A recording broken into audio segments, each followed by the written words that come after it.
Hello everyone, welcome to PKP. आज की class में हम देखेंगे यूनिट 9 पॉलिटी का। ठीक है, इसके पहले हमने यूनिट 8 तक देख लिया है। यूनिट 8 में व्यवस्थापिका के बारे में पढ़ेंगे, जिसका मतलब होता है कानून बनाना। ठीक है, यानी कि व्यवस्थापिका या विधायिका, इनका मतलब क्या होता है, ये कानून को बनाते हैं और भारत में इसे संसद यानी कि पार्लियामेंट के नाम से जाना जाता है। ठीक है, तो याद रखना है आपको, इसके अंदर आपको 3 चीजें पढ़नी है। संसद पढ़ना है, ठीक है, और लोकसभा और राज्यसभा पढ़ना है। ठीक है, तो हम सबसे पहले बात करते हैं किसकी, संसद की। इसको किस आर्टिकल में कहा गया है, 79 आर्टिकल में संसद यानी कि पार्लियामेंट का उल्लेख है। सबसे पहले समझो, एक ट्रिक याद रखना, सरला। ठीक है, सरला 79 संसद का याद रखना है। 79 से संसद, राज से राज्यसभा, 80 का राज्यसभा और लोकसभा का 81। तो कभी भी कंफ्यूज मत होना, जो हमारा सांसद है, पार्लियामेंट है, ठीक है, बहुत ही सरल है, तो ऐसे याद रखना, सरल है। तो सा से संसद, रा से राज्यसभा और ला से लोकसभा, क्योंकि राज्यसभा और लोकसभा में ही डिफरेंस हो जाता है, समझ नहीं पाते कि कौन 80 में है कौन 81 में है। ठीक है, तो इस तरीके से आपको ये याद रखना है। आर्टिकल नंबर 79 में संसद यानी कि पार्लियामेंट के बारे में कहा गया है। दुनिया की सबसे शक्तिशाली संसद ब्रिटेन की है। भारत ने संसदीय पद्धति को ब्रिटेन से ही लिया है। संसद के कितने अंग हैं, टोटल 3 अंग हैं, राष्ट्रपति, लोकसभा और राज्यसभा। ये 3 अंग हैं कहाँ के, संसद के। ठीक है, लेकिन अगर हम लोकसभा और राज्यसभा की बात करते हैं तो इसे क्या कहा जाता है, सदन के नाम से भी जाना जाता है। ठीक है, तो संसद के कुल कितने सदन हो गए, 2 सदन। कौन कौन से, उच्च सदन और निम्न सदन, यानी कि लोकसभा और राज्यसभा। ठीक है, अब इनके डिटेल में पढ़ना है हमें। सबसे पहले हम किसके बारे में पढ़ेंगे, राज्यसभा के बारे में पढ़ते हैं। आर्टिकल 80 में कहा गया है किसके बारे में, राज्यसभा के बारे में। ठीक है, इसे राज्यों का सदन, उच्च सदन, ठीक है, द्वितीय सदन, ठीक है, दूसरा सदन, वरिष्ठ सदन, संसद की खिड़की आदि के नाम से जाना जाता है। जैसे क्वेश्चन आपका पूछ लिया जाता है उच्च सदन कौन सा है, ठीक है, या दूसरा सदन या वरिष्ठ सदन या संसद की खिड़की किसे कहा जाता है, तो आप बोलोगे राज्यसभा को कहा जाता है। ठीक है, याद रखना है इसमें कि राज्यसभा में कुल कितने मेंबर हैं, तो 250 मेंबर हैं। कुल कितने हैं, अधिकतम कितने हो सकते हैं, 250 सदस्य हो सकते हैं, लेकिन वर्तमान में कुल कितने हैं, 245 सदस्य हैं। ठीक है, राज्यसभा के सदस्य के लिए न्यूनतम उम्र कितनी होनी चाहिए, 30 वर्ष। अब हम इसको यहाँ देख लेते हैं। राज्यसभा का पहली बार गठन कब हुआ था, 3 अप्रैल 1952 को किया गया था और पहली बैठक 13 मई 1952 को हुई थी राज्यसभा की। क्वालिफिकेशन क्या क्या होनी चाहिए राज्यसभा का मेंबर बनने के लिए, कम से कम 30 वर्ष की आयु होनी चाहिए, भारत का नागरिक होना चाहिए, किसी भी सरकारी पोस्ट पर नहीं होना चाहिए, दिवालिया या पागल करार ना मिला हो उसे। ठीक है, राज्यसभा सदस्य का कार्यकाल अगर आपसे पूछे तो कितने वर्षों का होता है, 6 साल का होता है। ठीक है, 6 ईयर का होता है। राज्यसभा एक अस्थायी यानी कि परमानेंट सदन है। इसके 1/3 सदस्य हर दूसरे साल सेवानिवृत्त होते हैं, यानी कि रिटायर होते रहते हैं। कितने सदस्य, 1/3 सदस्य हमेशा। मान लो कि मैंने आपसे बोला कि कितने, 245 हैं, 245 का 1/3 क्या होंगे, हर 2 साल रिटायर्ड हो जाते हैं। इस तरह राज्यसभा के एक सदस्य का कार्यकाल कितना होता है, 6 वर्ष का होता है। राज्यसभा सदस्य की संख्या याद रखनी है, अधिकतम 250 हो सकती है, वर्तमान में 245 हैं। जिसमें से अगर हम 245 की बात करते हैं तो 233 और 12, ये जो 12 हैं ये राष्ट्रपति के द्वारा मनोनीत हैं। ठीक है, किस किस फील्ड से हैं, विज्ञान, साहित्य, कला और समाज सेवा के क्षेत्र से इनको ले लिया जाता है। कौन करता है, राष्ट्रपति इनको सिलेक्ट कर लेता है। और जो 233 हैं ये कैसे हैं, निर्वाचित सदस्य हैं। ठीक है, निर्वाचित सदस्य हैं। तो इस तरीके से 233 प्लस 12 कुल मिला के कितने हो जाते हैं, 245, जो कि करंट में 245 मेंबर हैं, कहाँ पर, राज्यसभा में। ठीक है, उपराष्ट्रपति राज्यसभा का पदेन सभापति माना जाता है, ये भी आपको याद रखना है। नेक्स्ट है आपका, राज्यसभा के 4 सदस्य अभी तक प्रधानमंत्री बने हैं। कौन कौन बना है, इंदिरा गांधी राज्यसभा की मेंबर भी थी और प्रधानमंत्री भी बनी। HD देवगौड़ा, इंद्र कुमार गुजराल और डॉक्टर मनमोहन सिंह, ये 4 ऐसे मेंबर हैं जो कि राज्यसभा के मेंबर भी रहे हैं और प्रधानमंत्री यानी कि PM की पोस्ट पर, प्राइम मिनिस्टर की पोस्ट पर भी रहे हैं। राज्यसभा सदस्यों का वितरण जनसंख्या के आधार पर किया जाता है। जिस राज्य की जितनी अधिक जनसंख्या होगी उस राज्य की राज्यसभा में उतनी अधिक सीटें होंगी। ठीक है, मतलब पॉपुलेशन वाइज इसको डिवाइड किया जाता है कि जहां पर पॉपुलेशन ज़्यादा है वहां पर राज्यसभा की सीटें भी ज़्यादा होती हैं। इस तरह लोकसभा में सबसे अधिक सीटें कहां पर हैं?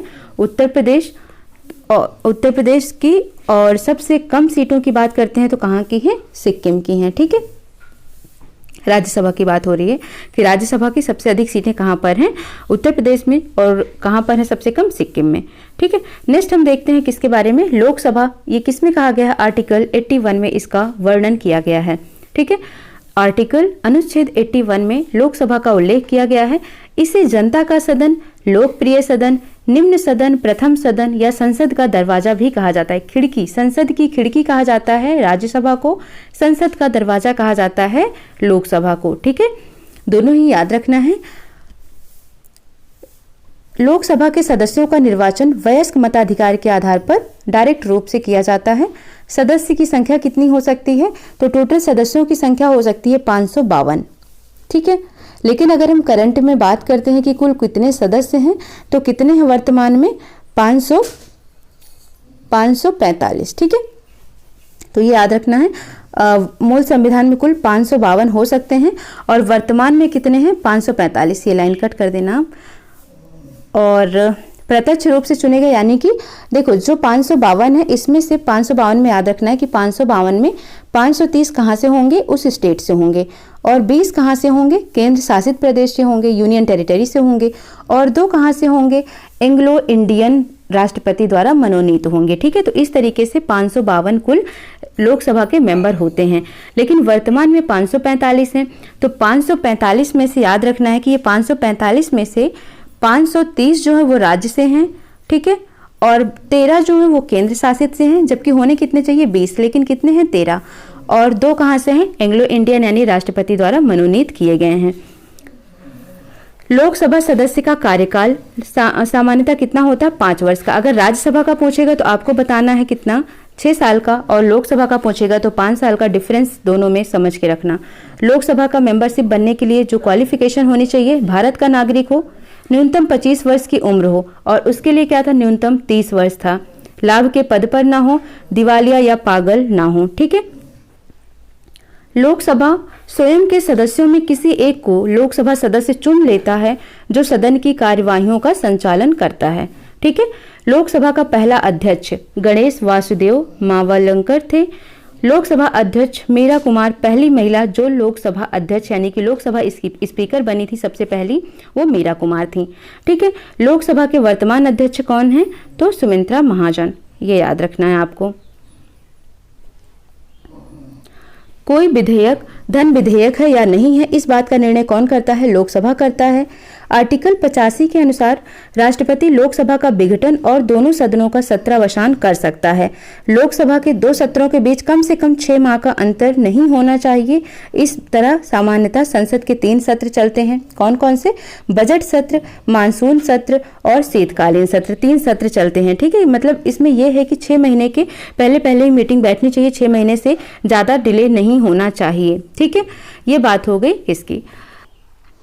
नेक्स्ट अब हम इसमें क्या देखेंगे? अनुच्छेद 100। ठीक है, आर्टिकल नंबर 100 देखेंगे, जिसे कोरम या गणपूर्ति कहा जाता है। ठीक है, कोरम या गणपूर्ति कहा जाता है। इसका मतलब ये समझो आप, कोरम या गणपूर्ति का मतलब होता है कि न्यूनतम मेंबर यानी कि सदस्यों की वह न्यूनतम संख्या जो सदन की कार्यवाही के संचालन के लिए अनिवार्य हो।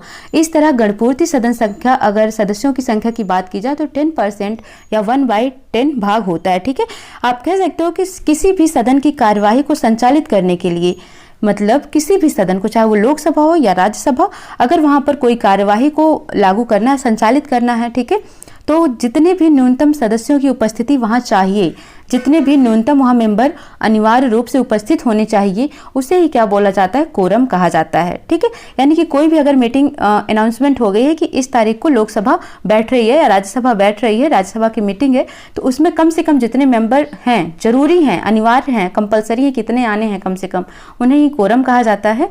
और कोरम सदन का कितना होता है? 10%, यानी कि 1/10 भाग होता है। नेक्स्ट है आर्टिकल 103 अगर हम बात करते हैं, ठीक है। सबसे पहले 101 देख लेते हैं, ठीक है। 101 क्या है? यदि कोई सांसद बिना सूचना दिए हुए लगातार 60 दिनों तक अनुपस्थित रहता है, ठीक है, तो उसकी संसद सदस्यता क्या होती है? खत्म कर दी जाती है, ठीक है। यानी कि अगर कोई भी सांसद है, किसी भी एरिया का है और वो मेंबर है लोकसभा का, ठीक है, और वो लगातार 60 दिन तक अनुपस्थित रहा है, तो उसकी संसद सदस्यता क्या होती है? खत्म कर दी जा सकती है। ये किस में कहा गया? आर्टिकल 101 में कहा गया है।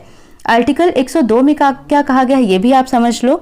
यदि किसी सांसद की योग्यता को लेकर कोई प्रश्न चिन्ह लगाया जाए, ठीक है, यानी कि कोई सांसद है, उसकी क्वालिफिकेशन पर लेकर कोई प्रश्न चिन्ह उठ रहे हैं कि ये बनने योग्य नहीं है, तो राष्ट्रपति इलेक्शन कमीशन की सलाह पर निर्णय लेगा और इलेक्शन कमीशन की सलाह को मानने के लिए राष्ट्रपति बाध्य होगा। यानी कि अगर इलेक्शन कमीशन कहता है कि हाँ ये लेना है डिसीजन, तो वो राष्ट्रपति उसको ना नहीं कर सकता, नकार नहीं सकता है, राष्ट्रपति को वो डिसीजन लेना ही पड़ेगा।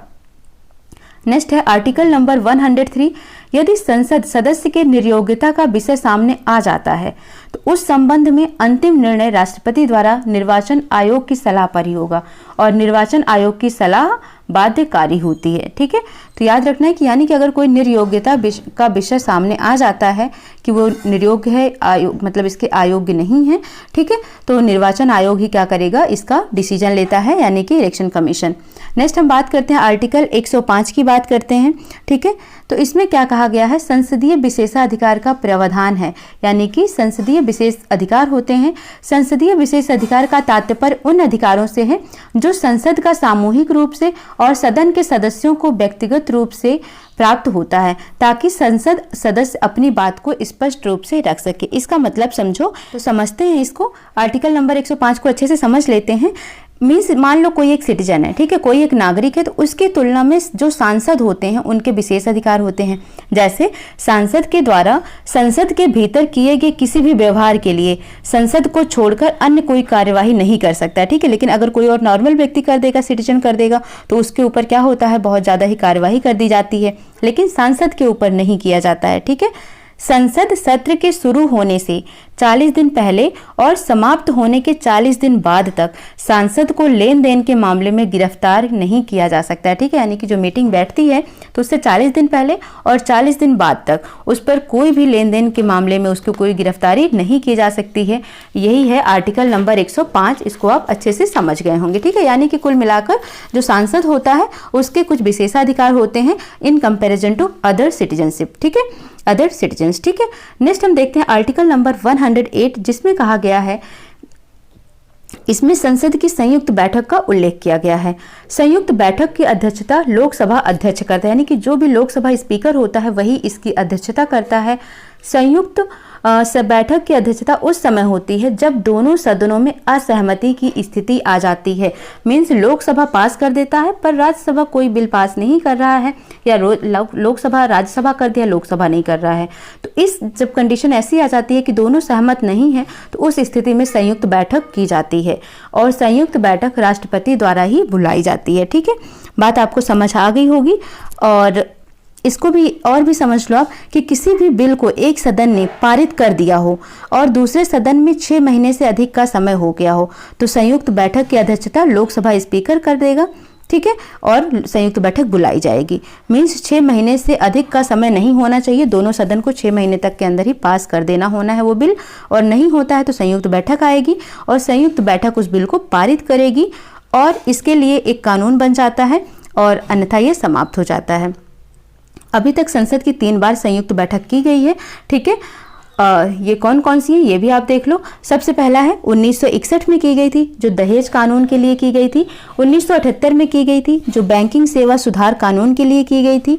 और जो 2002 में की गई थी वो पोटा कानून अधिनियम के लिए की गई थी, ठीक है। तो इस तरीके से अभी तक 3 बार संयुक्त बैठक की गई है, जब दोनों सदन आपस में दोनों की सहमति नहीं हो पाई थी तब, ठीक है। अटल बिहारी वाजपेयी एकमात्र ऐसे व्यक्ति थे जिन्होंने तीनों संयुक्त अधिवेशन में भाग लिया। मीन्स 1961, 78 और 2002 तीनों ही संयुक्त अधिवेशन में उन्होंने पार्टिसिपेशन किया था, ठीक है। आर्टिकल 112 देख लेते हैं। आर्टिकल 112 में बजट का वर्णन किया गया है, ठीक है। और 2018 में बजट 1 फरवरी को अरुण जेटली ने संसद में पेश किया। बजट एक सरकार की राजकोषीय नीति का लेख पत्र है। ठीक है, बजट का मतलब होता है कि जो फिजिकल पॉलिसी है उसका एक रिटन पत्र होता है, जो उस टाइम के फाइनेंस मिनिस्टर होते हैं ज़्यादातर वही पढ़ते हैं। ठीक है, इस बार उनकी तबीयत खराब थी अरुण जेटली की, तो किसने पढ़ा था इसको? पीयूष गोयल ने पढ़ा था। ठीक है, 2019 में। तो इस तरीके से आपको याद रखना है कि जो आर्टिकल 112 है उसमें बजट का वर्णन किया गया है। 2018 में अरुण जेटली ने और 2019 में इन पीयूष गोयल ने किया था। क्यों किया था? क्योंकि अरुण जेटली की तबीयत ज़्यादा खराब थी। तो इस तरीके से हमने आर्टिकल 112 तक देख लिया है। आर्टिकल 110 देख लेते हैं, जो कि ये आपका क्वेश्चन पूछ लिया जाता है 110। ठीक है, इंपॉर्टेंट है। आर्टिकल 110 में धन विधेयक के बारे में लिखा गया है। ठीक है, यानी कि मनी बिल के बारे में। तो क्वेश्चन याद रखना है आपको, मनी बिल धन विधेयक किस आर्टिकल में लिखा गया है? तो आर्टिकल नंबर 110 में लिखा गया है। धन विधेयक को प्रमाणित करने का अधिकार लोकसभा के स्पीकर को होता है, यानी कि जो लोकसभा का स्पीकर होता है उसे ही धन विधेयक को प्रमाणित करने का अधिकार होता है। लोकसभा का स्पीकर उसे धन विधेयक में शामिल कर लेता है, जिसका खर्च संचित निधि यानी कि जो डिपॉजिट फंड होता है वहां से देना पड़ता है। ठीक है, कहाँ से देना पड़ता है? डिपॉजिट फंड से देता है। कौन देता है? जो भी लोकसभा स्पीकर होता है।